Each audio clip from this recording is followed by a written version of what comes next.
I often wonder when exactly life began to shrink around me like an old coat losing its shape. There was a time when every day had meaning, when I woke up not to silence but to the sound of another human being moving through the rooms, filling them with life.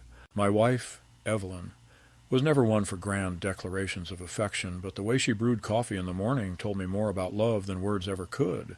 She knew I liked it strong, but not bitter. 3 spoonfuls of ground beans, a pinch of salt to soften the sharpness, a ritual passed down from her mother. For 40 years I started my mornings with that smell drifting from the kitchen. Now, when I make it myself, it tastes flat, like a faded photograph. Evelyn has been gone for 7 years, and the house feels less like a home and more like a museum where I am the only guard, walking the halls and trying to keep the dust off memories. I am 72 years old, a retired history teacher. Once the classroom was my stage, and my voice carried over rows of restless students. I used to believe I was planting seeds of curiosity in young minds, that somewhere out there a boy or girl would remember a lecture about the Civil War or the Constitution and carry that knowledge into adulthood. Now, I wonder if it mattered at all. When I retired, my colleagues gave me a watch engraved with my initials, and I smiled politely, though inside I was terrified of the silence that would follow. Teaching had given me rhythm, a purpose, and once it was gone, my days became a long corridor of sameness. I live in the same modest house Evelyn and I bought when our daughter Clara was born. The rooms have not changed much since then, though the wallpaper is faded and the carpet shows its age. Clara is 44 now, a successful businesswoman with a husband who talks like an attorney, even at family dinners, always circling around the subject, always evaluating where the advantage lies.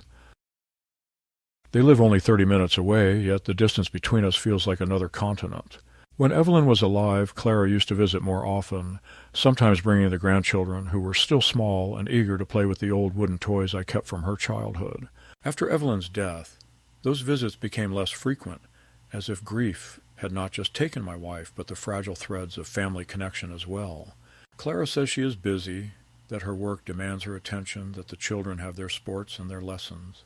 I nod, because what else can a father do but nod when his grown daughter explains why she has no time for him? The truth is, I do not ask for much. A Sunday afternoon, a phone call that lasts longer than a few rushed minutes, perhaps a smile that does not look rehearsed. But these small mercies have become rare, and in their place is a different kind of relationship, one that feels more transactional than affectionate. She calls me when something needs fixing, when money is required, when her husband is calculating a new investment and thinks my savings could be made useful. I tell myself that helping family is a father's duty, but each time I sign a check or transfer funds, I feel a little more like a hollowed-out tree, still standing only because its roots cling stubbornly to the ground.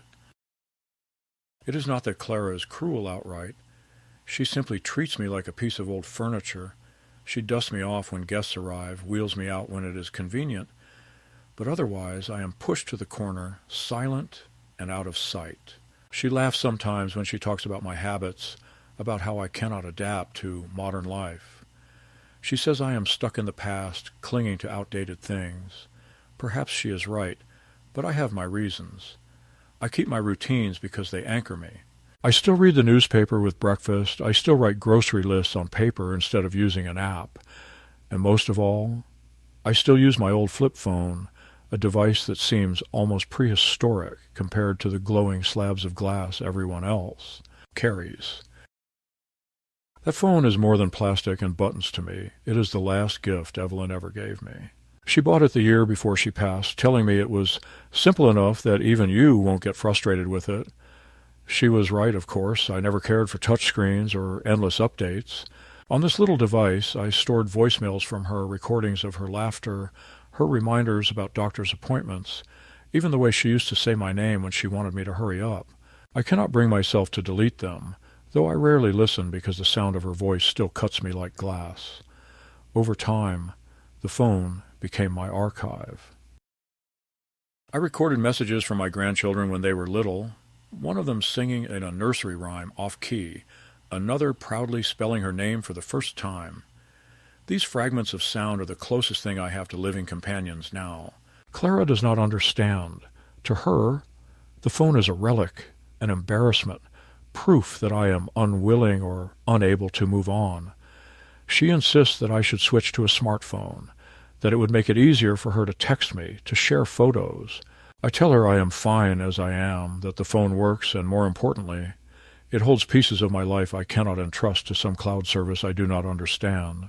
She rolls her eyes, dismisses me with a smile that carries more pity than warmth, and tells me I am being stubborn. Perhaps I am, but what she cannot see is that this old device has preserved things more valuable than anything her sleek, fragile gadgets could ever hold. I have learned to live with the quiet, though it gnaws at me. My neighbors are polite but distant, younger families who wave as they rush to work or shuttle their children to activities. I walk slowly to the park when my knees allow, feed the ducks, and pretend that the laughter of children nearby belongs to my own grandchildren. Sometimes I sit on the porch in the evening, phone in my pocket, waiting for it to buzz. Most of the time it stays silent. When it does ring, more often than not, it is Clara, her voice clipped, efficient, already halfway gone before the conversation begins. She rarely asks how I am. She asks about documents, about the state of the house, about my accounts. If she does say she misses me, the words sound like lines recited for an audience. Still, I cling to hope. A father's heart does not surrender easily. I tell myself that maybe one day she will remember that I am not just a ledger of assets or a potential burden, but the man who carried her on his shoulders at the county fair, who sat up late with her when she cried over her first heartbreak, who worked double shifts to send her to college because he believed she deserved every chance the world could give. Maybe the distance is only temporary. Maybe she will soften with time. I tell myself these things, though deep inside I know hope is becoming harder to hold.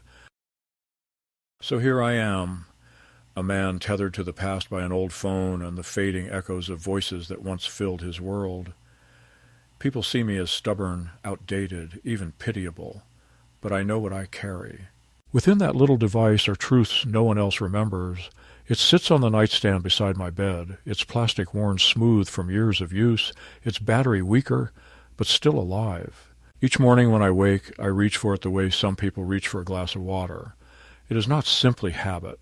It is reassurance, a reminder that I still exist in the network of voices that once loved me. The world may laugh, but I know this phone holds more than anyone suspects, and though they may call me old-fashioned, there will come a day when this so-called relic will speak louder than any of them could ever imagine. The evening that altered the fragile balance of my life began without any particular warning. Clara had invited me to dinner at her house, something she had not done in months, and I was almost childishly pleased by the gesture. I polished my old shoes, ironed a shirt, and even sprayed on a cologne that Evelyn had once bought me, though the bottle had sat half-forgotten on the bathroom shelf for years. The drive over was quiet, the roads glistening with the remnants of a late afternoon rain. And for a moment I let myself believe that this invitation meant something more than obligation, that perhaps Clara had remembered I was not just a fading figure on the edge of her life, but her father.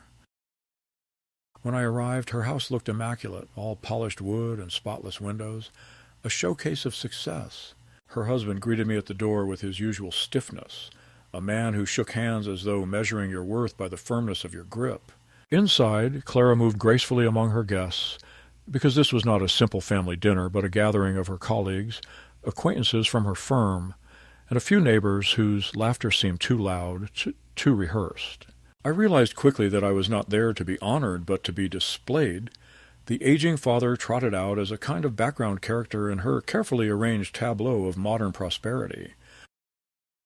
I tried to settle into the role with quiet dignity, taking a seat in the corner of the living room and sipping the glass of wine placed before me, though I noticed Clara avoided filling my glass too much, as though she feared I might lose control. The conversation swirled around business deals, vacations in Europe, and new investments, worlds I did not belong to. I nodded politely when someone asked about my health, smiled faintly when another remarked that retirement must be relaxing, though the word felt like a barb rather than a comfort. For a time I remained unnoticed, which suited me well enough.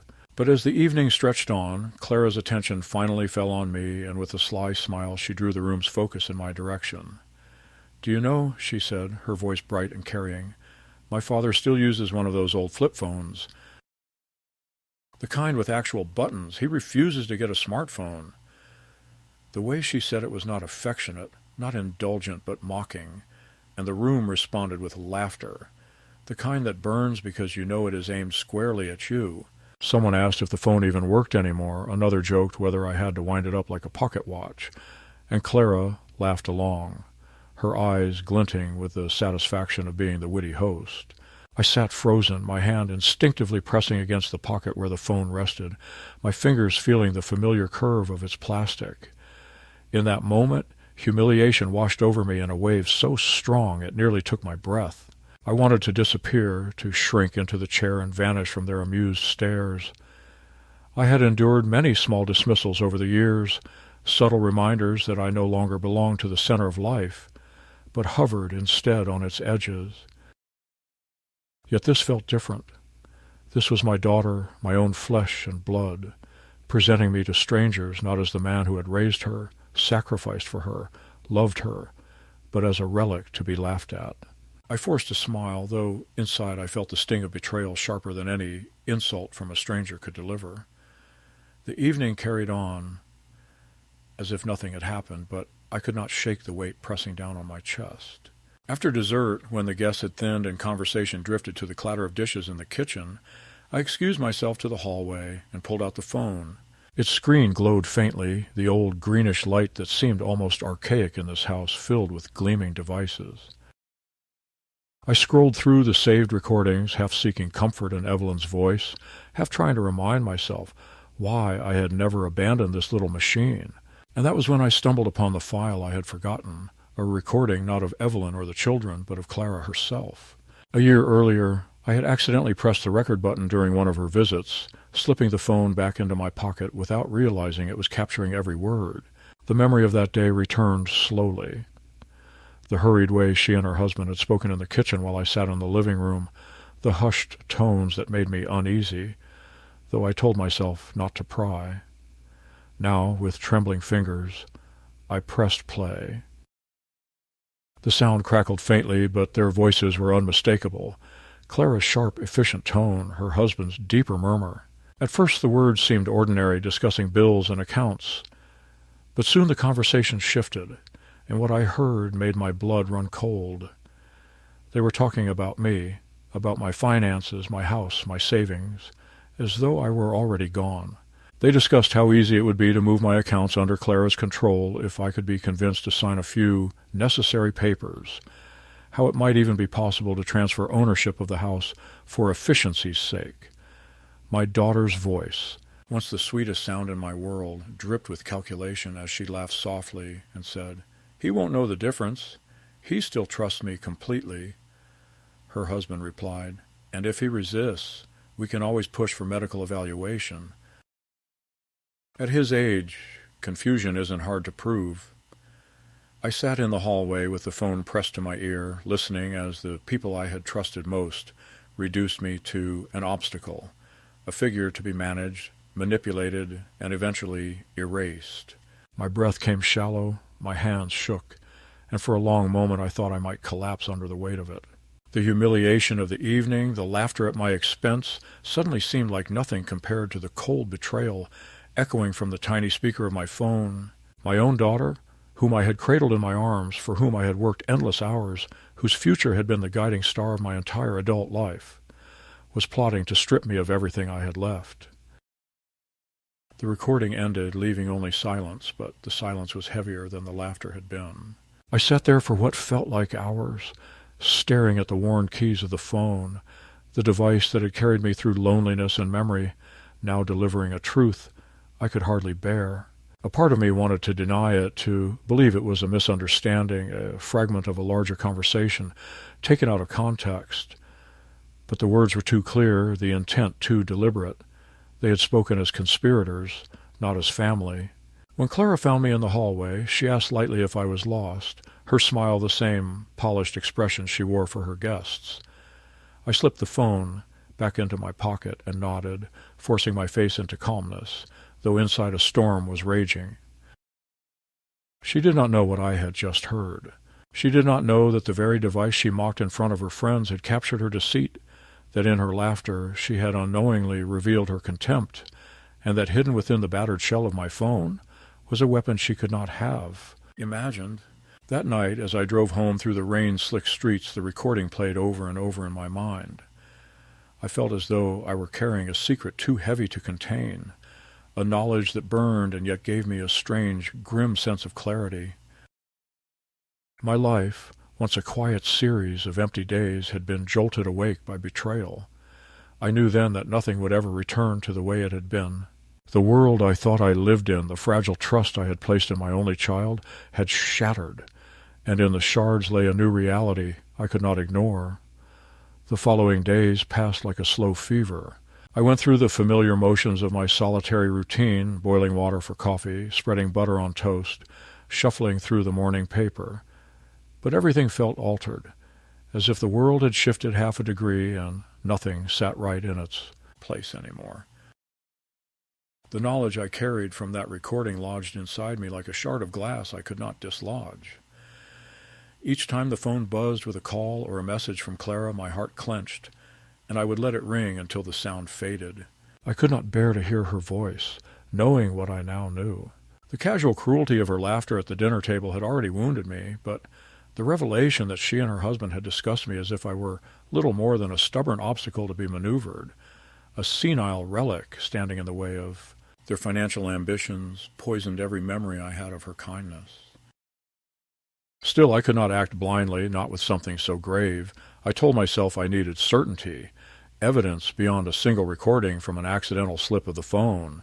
Perhaps, I thought, there had been exaggeration or even irony in her tone, a conversation twisted by my own fear. So I began to check. It started innocently enough. I gathered the folders of my bank statements that I had always filed carefully in the cabinet beside my desk. I compared the balances month to month, tracing the columns with my finger, looking for patterns that would confirm or refute what the recording suggested. At first, everything looked ordinary, the slow ebb and flow of withdrawals for groceries, utilities, the occasional medical bill. But then I noticed transfers I could not explain, small amounts at first, 100 here, 200 there, always tagged as joint account settlement or family allocation. They were spaced out, scattered across the months like breadcrumbs I had never noticed before. My chest tightened as the realization dawned that these were not innocent transactions. I made an appointment at the bank, something I hadn't done in years, because most of my dealings were automatic. The young woman behind the counter, polite and perfunctory, tapped at her keyboard when I asked about the withdrawals. She confirmed that they had been authorized, and when I demanded by whom, she hesitated before saying that Clara's name was on the access file as a co-signer for certain accounts. My mind reeled. I remembered vaguely that after Evelyn's death, Clara had insisted I consolidate some accounts for simplicity, that she had sat beside me in the bank office, urging me to sign documents while assuring me it was all routine. In my grief, I had trusted her, had signed without reading the fine print. Now the evidence was before me. My daughter had woven herself into my financial life like a hidden parasite, invisible until the moment it drained enough to be noticed. When I returned home, I felt a heaviness in my limbs as though I were trudging through water. I pulled out the phone again, replaying the recording. Each time I heard her voice, so casual and confident, discussing my future as though it were a chess move, the truth grew sharper. They were not simply planning. They were already acting. The missing funds, the access permissions, the subtle ways she had begun to question my memory during our conversations, all of it pointed to a calculated effort to paint me as feeble, unreliable, a man slipping into senility. I recalled dinners when she corrected me in front of others, moments when she insisted I was misremembering details that I knew were true, her little sighs of pity when I repeated myself. At the time, I thought these were irritations born of her impatience. Now, I saw them for what they were, rehearsals for a case against me, the gradual erosion of my credibility, so that when the time came, no one would doubt her story that her father was losing his mind. Sleep became impossible. At night, I wandered the house like a restless ghost, stopping in the rooms where Evelyn's touch lingered in photographs and keepsakes. I asked her silently what I should do, but of course there was no answer, only the faint hum of the refrigerator and the tick of the old clock on the wall. I felt anger rising inside me, but also shame. Shame that I had been blind, that I had trusted so completely the daughter I had raised with every ounce of devotion I possessed. I remember the nights I graded papers at the kitchen table while she did her homework beside me, the way she leaned against my shoulder when sleep threatened to take her before the assignments were finished. I remembered working summers, sacrificing vacations, so that she could attend the private college she wanted, believing that education would free her, shape her, into a person of character and integrity. To realize that all of that effort had produced someone who now schemed against me, cut deeper than words could capture. Yet alongside the pain grew something else, a resolve I had not felt in years. If Clara and her husband thought of me as weak, as senile, as a man who could be tricked into surrendering everything he owned, they were wrong. They had underestimated not only my mind, but the stubborn endurance that had carried me through 72 years of life's disappointments. I would not confront them recklessly, though. I knew enough history to recognize the value of patience, of gathering proof before making a move. Wars are not won by rushing headlong into battle. They are won by waiting for the moment when the enemy reveals their overconfidence. The first true test came sooner than I expected. Clara arrived one afternoon unannounced, carrying a folder of papers. She breezed into the kitchen with the bright smile she reserved for moments when she wanted something, kissed my cheek with perfunctory warmth, and laid the documents on the table. "It's just some insurance adjustments, Daddy," she said, her voice honeyed. "With your age, it's important to make sure everything is in order. You only need to sign here and here." She tapped the pages with a manicured finger as if guiding a child. I looked at the lines of text, the dense paragraphs in legal jargon I barely understood. My instincts screamed at me that these were not mere insurance adjustments. My hands trembled, not from weakness, but from the effort of controlling my fury. I asked her calmly if I might keep the documents for a few days to read them carefully. For the briefest instant, irritation flashed in her eyes, quickly masked by a smile. "Of course, Daddy. Whatever makes you comfortable." "But it's all standard, really. Thornton said it's just better to have it squared away now." After she left, I sat at the table for hours, poring over the papers. I could make little sense of them, but one clause caught my eye. Power of attorney. The phrase leapt from the page like a snake, coiled and ready to strike. If I had signed, I would have ceded control of my affairs, my finances, and even decisions about my health, to my daughter and her husband. A cold sweat broke across my skin. The truth of their intentions could not be denied any longer. The recording had been no idle conversation, no stray remark taken out of context. It was a blueprint, and they were already building upon it. That night I placed the old phone on the table beside the documents, the glow of its small screen reflecting off the legal text. The phone, mocked as a relic, now stood as my only shield, my only weapon. The recording was still there, intact, undeniable proof of their conspiracy, yet I felt the precariousness of my position. If the phone failed, if it were lost, if they discovered it and destroyed it, I would have nothing but my word, and in the story they had already begun to weave, my word was worth little. The fear of losing that fragile piece of evidence gnawed at me, and I checked the phone repeatedly, charging it, replaying the file to ensure it had not somehow vanished. I became almost paranoid, sleeping with it on the nightstand within arm's reach, as though it were a lifeline. In the days that followed, I began to notice more clearly the subtle ways Clara attempted to undermine me. She corrected me when I mentioned dates or events, insisted I had repeated stories when I was certain I had not, even told neighbors that I sometimes forgot to lock the door at night.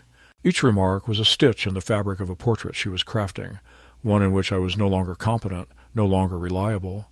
People chuckled, waved it off as affectionate exasperation, but I could see the doubt seeding in their expressions, the sideways glances that suggested they wondered if she was right. I realized then that my battle was not only for my money or my house, but for my dignity, for the truth of who I was and who I remained. And so the first escalation had arrived, though quietly, without fireworks. It came in the form of missing funds, of deceptive documents, of whispered doubts and forced smiles. My world had narrowed to the space between the safety of my old phone and the looming threat of betrayal from the very person I had loved most. I felt the pressure building, the sense that I was standing on a precipice with storm clouds gathering. Yet amid the fear, there was a spark of determination. They believed me weak. They believed me blind. They had no idea that I had already heard their voices conspiring against me, that the very relic they mocked contained the truth that could undo them. It was late one evening when the fragile threads of denial finally snapped, leaving me with no illusions about the path Clara and her husband were carving for me. The house was quiet, save for the faint creak of the floorboards under my feet as I paced from room to room, trying to shake the restlessness that had settled into my bones. On the kitchen table lay the folder of papers Clara had tried to coax me into signing, its presence like a silent threat. I had left it there intentionally, a reminder of what I was facing. Though each time I glanced at the pages, I felt a heaviness settle over my chest.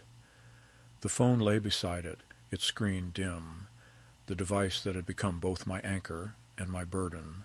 I picked it up and replayed the recording again, my ears straining for some hint of ambiguity that might absolve Clara in my mind, but the words were too plain, too cold. The laughter, the certainty in her voice as she discussed stripping me of my autonomy, left no space for doubt.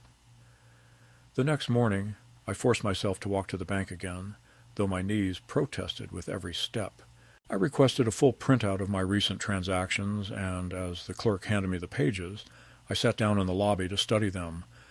My heart sank as I saw larger withdrawals now, thousands, not hundreds, made in increments spread across several weeks. Some were disguised as maintenance expenses, others as joint family distributions. I felt the blood drain from my face as the truth came into sharp relief. They were no longer testing the waters, but plunging their hands into my savings with bold confidence. It was theft, slow and deliberate, hidden under the cover of signatures I vaguely remembered scrawling. During moments of distraction, signatures they had perhaps even copied outright. I sat there for what felt like hours, staring at the numbers while people bustled around me, their errands trivial compared to the enormity of the betrayal pressing down on my chest. When I returned home, I spread the documents across the dining table, the bank statements alongside the unsigned papers. Clara had left. The pattern was undeniable. They were building a case, a structure designed to trap me like an animal, until one day I would wake to discover I no longer owned my house, no longer controlled my accounts, no longer even had the right to decide what medicine I took or what doctor I saw. The fear that had haunted me in the nights crystallized into certainty. My daughter intended to declare me incompetent, to have me placed under her authority as though I were a child. The thought twisted my stomach until I nearly vomited. I imagined strangers coming into my home, appraisers, lawyers, men in suits measuring and signing papers while I was pushed into a corner, stripped of dignity, stripped of voice. The breaking point came later that week when Clara called unexpectedly. Her voice carried that polished sweetness I'd come to recognize as dangerous. She asked how I was feeling, whether I'd been sleeping, whether I had noticed any confusion lately. Her words dripped with false concern, and I realized with horror that she was rehearsing lines she would later deliver to a doctor or a court, preparing the narrative of my decline. I answered cautiously, trying not to reveal the fury building in my chest, but when the call ended, I slammed the phone down so hard the plastic cracked along one edge. I stared at the tiny fracture in the casing, terror surging through me at the thought that the device might fail. If the phone broke, if the recording vanished, everything would collapse into her version of events. I sat there holding the battered device in both hands, whispering to it as though it were a living ally. "Don't fail me now. You're all I have." That night, sleep eluded me again. I walked the house in circles until exhaustion forced me into the armchair where Evelyn used to sit, clutching the phone against my chest like a talisman. My thoughts spiraled darker with every hour. I realized that if Clara succeeded, I would not only lose my possessions, but my very self. They would reduce me to a shadow, a man stripped of agency, his every action monitored and controlled. The cruelty of it struck me hardest when I remembered how I had once cradled her tiny body in the crook of my arm, whispering promises of protection, of safety, of unconditional love.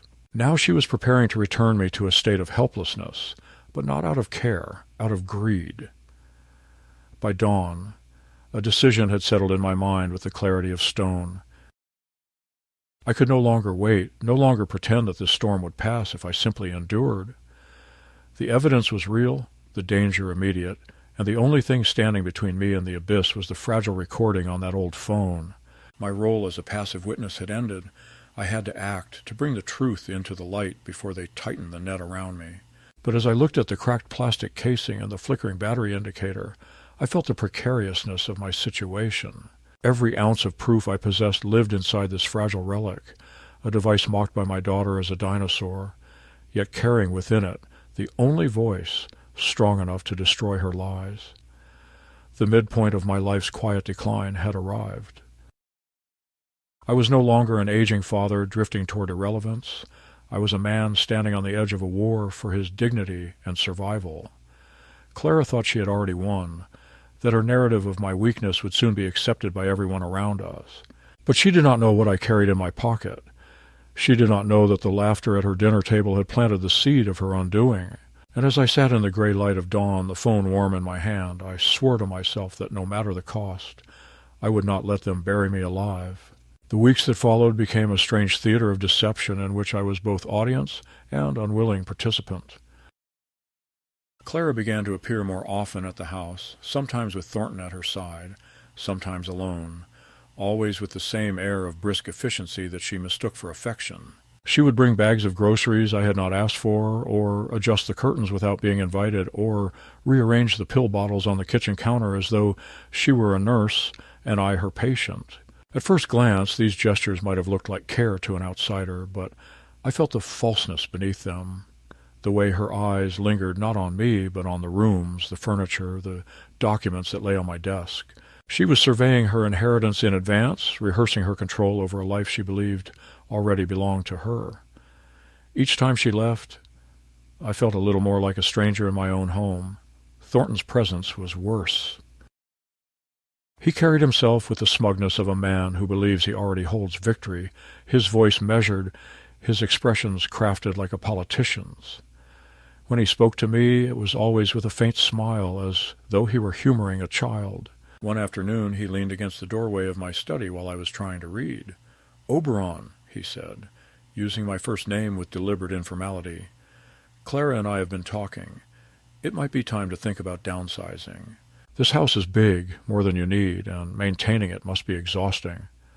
There are wonderful retirement communities these days, safe, comfortable, with staff to take care of everything. You'd have friends your age, activities, no worries." He spoke as though he were offering me a gift, but beneath his words I heard the sentence clearly, "We want your house." I told him firmly that I had no interest in leaving my home, that I was perfectly capable of managing, but he only nodded indulgently and muttered something about thinking of my health. Later that week, Clara brought brochures, glossy pages filled, with smiling seniors playing cards or walking by manicured gardens. She laid them out on the kitchen table as though presenting options, and her tone carried a strange mixture of insistence and pity. "Daddy, it would be better for you. These places have medical staff, security, everything you need. You'd never have to worry about bills or upkeep again, and Thornton and I could check on you easily." I stared at the photos of strangers pretending to be happy, my throat tight with anger, but I kept my voice calm. I told her I was fine where I was, that I wanted to spend the rest of my life in the house where Evelyn and I had built our family. She pressed her lips together in frustration, and I saw in her eyes that she was calculating how to override my refusal. The true escalation, however, came not in words, but in actions. One morning I went to the bank to withdraw cash for groceries and discovered that my account balance was lower than expected, much lower. I requested a statement, and the clerk hesitated before showing me a transfer of $5,000 to Clara's account, authorized under my signature. I felt my knees weaken. I had never signed such a transfer. When I demanded an explanation, the clerk showed me a scanned copy of the authorization, and indeed my signature was there, reproduced with uncanny accuracy. My hands shook as I stared at the page. It was my name, but I had not written it. The realization that they had forged my hand, that they were now brazen enough to steal outright, sent a chill through me, colder than anything I had felt before. I returned home in a daze, the statement crumpled in my pocket, and sat at the kitchen table for hours. The recording on my phone, the forged signature, the attempts to push me into a retirement home, all the threads of their scheme were tightening around me. They were not waiting for me to falter naturally. They were accelerating the process, pushing me toward a manufactured incompetence that would justify their control. That night I could barely breathe from the pressure of it, and I realized that silence was no longer an option. Yet I still hesitated. A part of me clung to the hope that Clara might turn back, that perhaps she did not fully understand the cruelty of what she was doing, that she was being led by Thornton's greed rather than her own heart. But each new betrayal chipped away at that fragile hope until little remained but bitterness. Then came the dinner that shattered even that. Clara insisted I join them at a restaurant downtown, a place far grander than anything I would have chosen, filled with polished tables and waiters in pressed uniforms. I wore my old suit, the one Evelyn had loved, though it hung loose on me now. When I arrived, I saw at once that I was not invited as a guest, but as a prop. At their table sat another couple, wealthy acquaintances of theirs, and as soon as I sat down, the performance began. Clara introduced me as though I were a dependent rather than a father, telling anecdotes about how forgetful I had become, how she had to remind me of doctor's appointments, how I once nearly set the kitchen on fire by leaving a pot unattended. Each story was a lie, but she told them with such casual charm that the couple laughed, nodding sympathetically, offering knowing remarks about how difficult aging parents could be. I sat there, my fork poised above the plate, my face burning, listening to my daughter weave a false narrative of my decline while strangers smiled at her wit. I tried to interject, to correct her, but each time she patted my hand and said, "It's all right, Daddy. You don't remember, but it's normal at your age." Thornton chimed in with mock-concerned comments, shaking his head as though pitying me. For the first time in my life, I felt the peculiar sensation of being erased in real time, of having my identity rewritten in front of others and being powerless to stop it. By the end of the evening, I was not only humiliated but terrified because I saw how convincing she could be. If she spoke this way to friends, to acquaintances, what would stop her from telling the same stories to a judge, a doctor, or a lawyer? And who would believe me, a solitary old man against the polished voices of my daughter and her husband?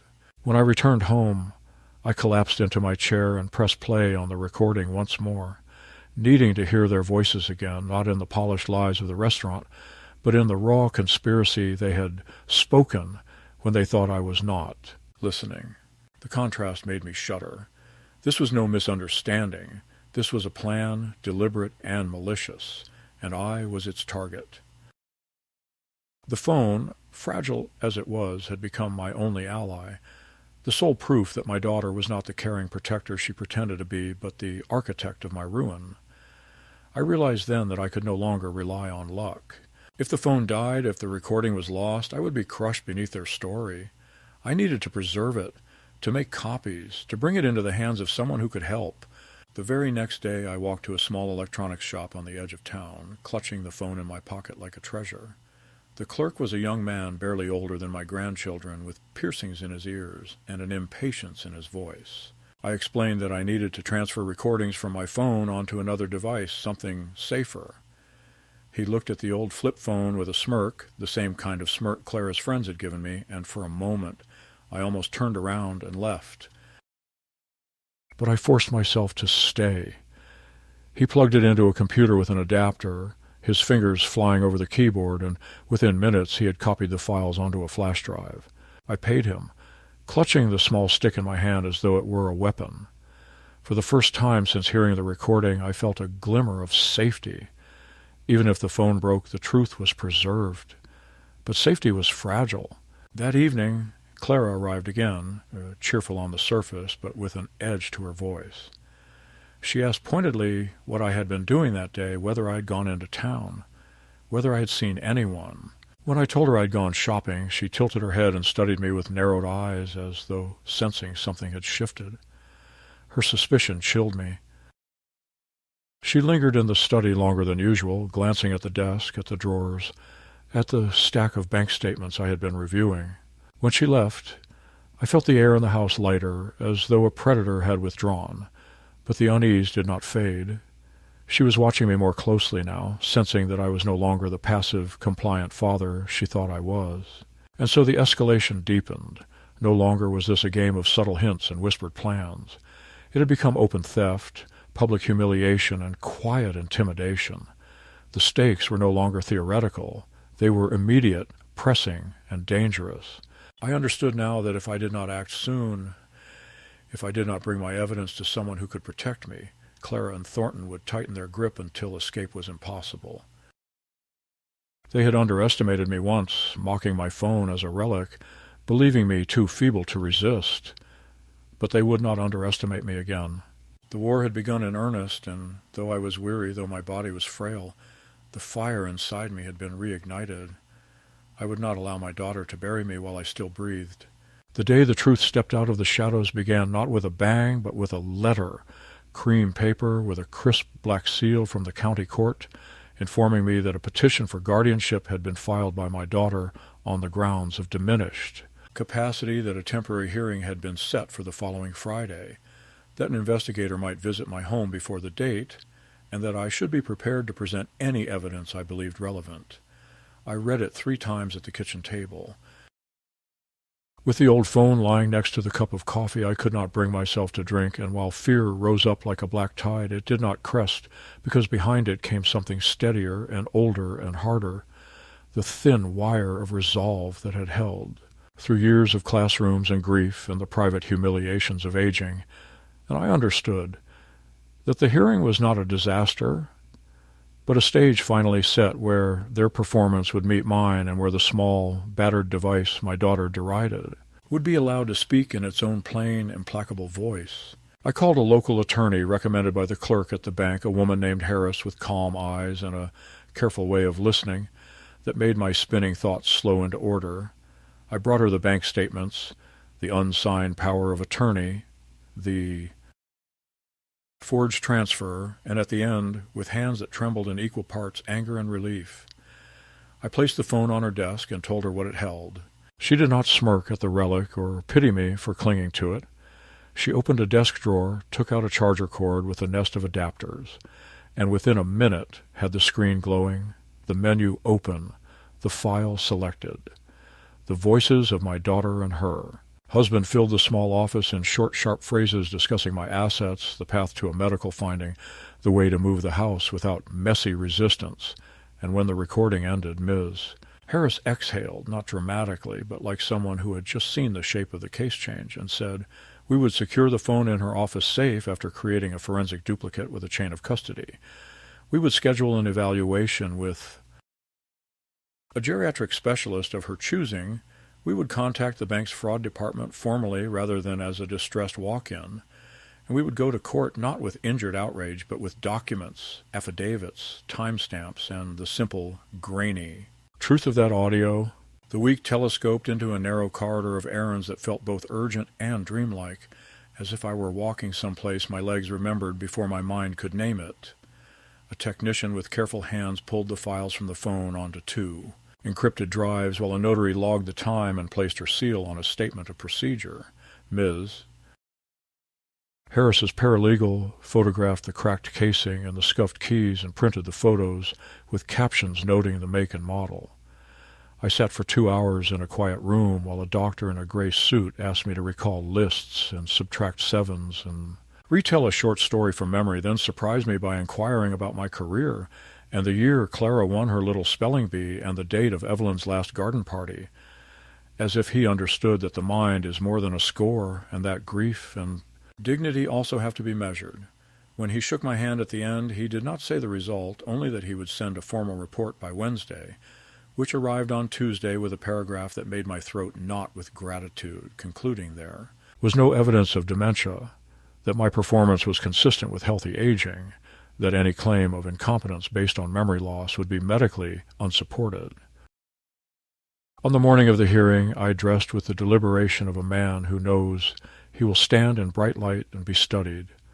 I ironed a shirt until the fabric shone faintly, knotted the tie Evelyn had given me the Christmas Clara left for college, polished the shoes more for my own sake than any judge's, and slipped the phone into the inner pocket of my jacket, even though Ms. Harris had the evidence drive because a part of me needed the original near my heart like a relic of a private faith. The courthouse smelled of old wood and paper, and in the corridor outside the small courtroom I saw Thornton standing like a man, rehearsing his winning statement, shoulders square, jaw set, while Clara paced with her phone in her hand, 2 steps forward, 2 steps back, the old cadence of her impatience, except that when she looked up and saw me, she did not smile, the bright hostess smile I had come to fear, but the smaller smile of a person who believes the endgame has arrived and that the pieces will move as she planned. Inside, the judge was younger than I expected, sharp-eyed, economical with words, the sort of man who lets silence do half of the questioning. Their lawyer began with a soft-voiced presentation about concern and safety and recent episodes of confusion about the kindness of a daughter who had rearranged her life to prevent an aged parent from harm, about the temporary nature of their request and the gravity with which they approached it. And as he spoke, I felt the old fear dart at my ribs, because I knew how plausible it sounded to ears unused to the subterranean currents of family greed. Ms. Harris did not try to match their silk with silk. She began plain, almost blunt, with the physician's report dismissing cognitive decline, with the timeline of transfers, with enlarged prints of signatures placed side by side where anyone with eyes could see that one O-loop had the hesitation tremor of a tracing. The judge's expression barely moved, only his pen scratched more rapidly, and then Ms. Harris asked for permission to play an audio exhibit authenticated by her office, recorded in my home on a date and at a time corroborated by my phone's metadata and by a message Clara sent me the same afternoon, and the other lawyer stood to object. On grounds I did not follow well enough to paraphrase, something about consent and expectation of privacy and reliability, to which Ms. Harris replied with case citations and the assertion that I, a party to the conversation, had the right to record in our jurisdiction, that the device had been maintained, duplicated, and sealed under supervision, that what the court would hear was not an edited fragment but a continuous file containing statements of intent, and the judge nodded for her to proceed, which seemed to pull the air out of the room as if a door to weather had just opened. The moment the first seconds of static settled and Clara's voice emerged, every day and unguarded, a version of her I had not heard in years, the version that speaks without rehearsing how she will sound to others, I felt a terrible tenderness move through me and then harden into something like mourning as the words that followed ran their course. I watched her face and saw the small flinches ripple through the mask as she recognized phrasing she could not disown. Her hand went to her throat, the way it did in childhood when caught in a lie, and Thornton leaned forward as if he might pluck the sound from the air and fold it back into silence. The judge did not look at them while it played. He looked at me, perhaps to see whether vindication had a shape, perhaps to judge whether a father was enjoying a daughter's fall. And I tried to keep my expression from turning into either triumph or collapse, because neither felt honest. What I felt was an old kind of grief with a clean edge, like the night we signed the papers for Clara's first apartment, and I understood she was both mine and already gone. When the recording ended, there was no applause, only the small, practical noises of a courtroom breathing again, and then questions, simple, pointed, deliberate, which Ms. Harris answered without embroidery. Yes, the bank had opened a fraud inquiry. Yes, my access had been locked down and my signatures replaced with in-person verification. Yes, I had declined to sign any power of attorney. Yes, the physician's report found no dementia. Their lawyer attempted to pivot, to claim the clip was joking context, to suggest stress, to blame Thornton for the more callous language while painting Clara as a frightened daughter led astray. Clara began to cry, not the silent, private tears of a person split open by shame, but the conspicuous heaves of a performance pitched toward leniency, and while a human part of me wanted to push a glass of water toward her, Another part remembered those dinners where she crafted a clumsy mythology of my decline for strangers and patted my hand when I tried to object, and I stayed still. The judge spoke finally, not loudly, but with the flat weight of decision, denying the petition, issuing an interim protective order limiting their access to my person and property, referring the financial evidence to the district attorney for review, and recommending that all future contact occur in writing or in the presence of counsel until further notice. And though the words were measured, their effect was seismic, an invisible wall lowering into place where there had been only fog. We filed out into the corridor, and the quiet there felt stranger than any shouting might have been. Clara approached with a look that broke and rebuilt itself 3 times in a second, like a face reflected in rippled water, and she said, "My name not," as a daughter calls a father, but as someone calls a witness who has surprised them, and asked in a cracked whisper how I could do this to family, how I could humiliate her in public, how I could choose an object over her.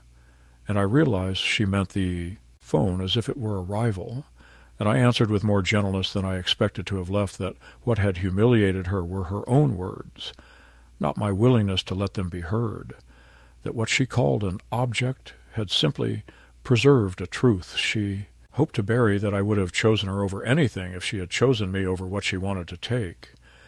Thornton tugged at her elbow and muttered that this was not over, his confidence already smaller, his eyes avoiding mine, and Ms. Harris placed a light hand at my shoulder and guided me toward the stairwell before I could be baited into old, useless arguments. Back home the house felt different, not larger, not lighter exactly, but steadier, as if the foundation had remembered its purpose. I set the phone on the table, and for a long time I did not move, listening to the ordinary noises, the refrigerator, a car passing, a dog barking 2 streets over, and within those unremarkable sounds the silence that for years had tasted like loneliness, now tasted like simple quiet, which is not a sad thing at all. I knew there would be more steps, bank meetings and perhaps depositions, neighbors who had heard one story and would have to learn another, grandchildren who might look at me with new wary eyes until time sorted their loyalties. But the pivot had been made, and the tide that had seemed to carry me toward an erasure had turned, and in the middle of my kitchen, with late light flattening across the floor, I took the phone in both hands and thanked it aloud, the way a man might thank a loyal hound saved from an old storm. And if that seems foolish to anyone who has not lived long enough to understand that some objects are containers for souls not their own, I can only say that my daughter called it a dinosaur and laughed, and it answered with a voice that unmade her lie, and returned to me the simple right to live my last years as myself. In the weeks after the hearing, the world did not transform with trumpets or fireworks. It simply settled, as if a taut wire had finally been loosened to a livable pitch, and the house resumed its ordinary breathing while the official letters followed one another in their measured way. The bank confirmed the fraud hold and restored the missing funds. The district attorney opened a file and later proposed a plea agreement contingent on restitution and an ethics referral. Thornton's firms reassigned him from a project that required a clean bond, and Clara submitted a resignation letter phrased as a sabbatical, but framed by a quiet internal inquiry that would make any triumphant return unlikely. None of it made me jubilant, not even when Miss Harris called to say the protective order would remain in place for a year, and that any contact from Clara or her husband must be through counsel, because what I felt was less victory than the ending of a long chant of dread, a cessation of noise that allowed ordinary sounds to be heard again, the kettle's faint whistle, a sparrow scolding the cat 2 doors down, the page of a book turning without my hand shaking. I did the practical things first because practicality is a way to teach the heart how to keep going. I met with the bank and set alerts for every transaction. I closed the old joint account that should have been closed years ago. I rewrote my will, with language that left no door ajar for the clever, establishing a small scholarship in Evelyn's name for student teachers who think history can still save a few lost souls, and a separate trust for the grandchildren that cannot be touched by their parents and that unlocks only with a letter written to me in their own words, not to buy forgiveness, but to earn the truth of our kinship without anyone standing between us. I bought a small safe and tucked inside it the flash drive Ms. Harris made, the notarized transcript, the deed to the house, and the worn wedding photograph where Evelyn's eyes are laughing because I had stepped on her train at the reception, and she had decided to forgive me before I had even apologized. Purpose, like appetite, returns quietly when it is ready, and mine came in the form of a flyer thumbtacked in the library about a volunteer project to record the oral histories of retired workers who built this town's old mills and schools, and though the coordinator had a box of cheap digital recorders, I found myself bringing the old flip phone anyway, not because it was the best tool, but because the men and women who sat across from me relaxed when they saw something humble on the table, something with buttons and a hinge, and they told their stories in long, unhurried braids while my thumb hovered over the red key. And in those afternoons I remembered the classroom version of myself who could listen without rushing and ask a question. That opened another door. Sometimes, on the way home, I would stop by the lake and play back a few seconds of a mill whistle or a laugh and think how strange it is that the same device that preserved my daughter's betrayal now held the small music of strangers, and how both kinds of truth belonged to the same ledger of a life honestly kept. One evening my phone rang with a number I did not recognize, and when I answered, I heard a young woman's voice stumble and then steady. "Grandpa, it's June." My granddaughter, who had been a child with chalk-smudged fingers the last time we baked cookies in Evelyn's kitchen, and she spoke in the wary tone of someone stepping into a room where the furniture has been moved, saying she had heard things and didn't know what was true, and could we meet someplace public, maybe the diner by the bus. The station. And I said yes because whatever had happened between her parents and me did not cancel the thread that ran from her hand in mine when she was 5 to this moment. At the diner she ordered tea she did not drink and apologized for holidays, missed, and for repeating her mother's lines about my forgetfulness, and I told her that people we love sometimes tell stories to protect themselves from what they did, that I wouldn't play the recording for her because I did not want our bond to rest on the sound of her mother's worst hour, but that I would give her the transcript if she wished to read it when she was ready, and she nodded and did not take it, which I counted as wisdom. She asked if she could call sometimes, and I said yes, with one condition, that money and gossip would never be the first topic, that we would start with weather and books and whether the moon looked big or small that night, and she smiled a little and said that sounded like a rule her great-grandmother would have liked, and we talked about nothing important until importance snuck in without ceremony, as it always does. I did buy a small modern phone at Ms.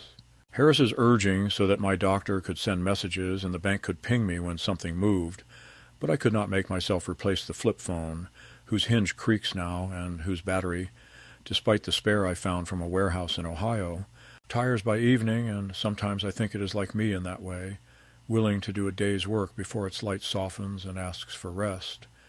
At night I place both phones on the nightstand, the sleek one face down and the old one open like a book, and I listen for a minute to Evelyn's birthday voicemail, the one where she tries to sing and laughs at herself, and then to the new recordings of the mill workers and the old one of Clara planning what she did, because it is important, I have learned, not to curate your history so ruthlessly that only flattering chapters remain.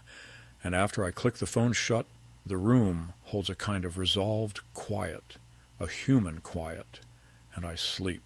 Once a neighbor asked whether I had forgiven Clara, and I told him the truth as I understand it today, that forgiveness is not a door we fling wide, but a small window we open when the air needs changing, that I have opened that window a crack, because I cannot live in a room filled only with the smell of what happened, but that a window is not a welcome mat and a crack is not an invitation.